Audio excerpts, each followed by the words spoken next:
आपके शब्दों में जेन जी कहा जाता है, लेकिन मैं आपको अमृत पीढ़ी मानता हूं।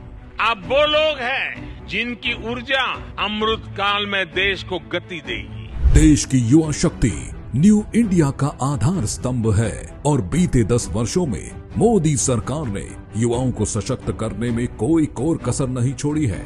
नई शिक्षा नीति हो या IIT, IIIT, IIM, AIIMS, medical colleges और यूनिवर्सिटीज का विस्तार कर युवाओं को उच्च शिक्षा के अपार अवसर प्रदान किए गए हैं। मुद्रा योजना, नए स्टार्टअप्स और यूनिकॉर्न से लेकर खेलो इंडिया तक, इन सब के साथ युवाओं के लिए हर जरूरी पहल की गई है।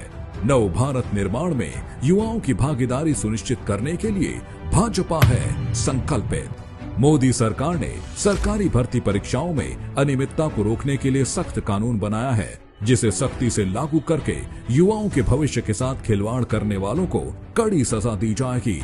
मोदी सरकार में भारत विश्व के शीर्ष 3 स्टार्टअप इकोसिस्टम में सफलतापूर्वक स्थापित हुआ है। इस सफलता को देखते हुए आगे भी मजबूत निवेश, मेंटरशिप और एंटरप्रेन्योरशिप के माध्यम से भारत को स्टार्टअप का एक प्रमुख और पसंदीदा केंद्र बनाने पर भाजपा जोर देगी। PLI और मेक इन इंडिया से मैन्युफैक्चरिंग एक प्रमुख आर्थिक क्षेत्र के रूप में उभरा है। भाजपा भारत को एक ग्लोबल मैन्युफैक्चरिंग हब बनाने और इस क्षेत्र में रोजगार बढ़ाने के लिए संकल्पित है।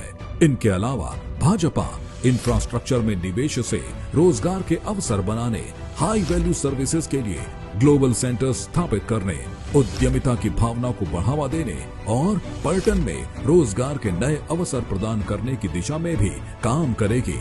संकल्प से सिद्धि की जिस यात्रा पर देश चल रहा है, न्यू इंडिया के जिस सपने को पूरा करने के लिए आगे बढ़ रहा है, उसकी बड़ी जिम्मेदारी देश के युवाओं पर है और उन्हें सशक्त करने की भाजपा पर, और अमृत पीढ़ी को सशक्त करना ही है मोदी की गारंटी।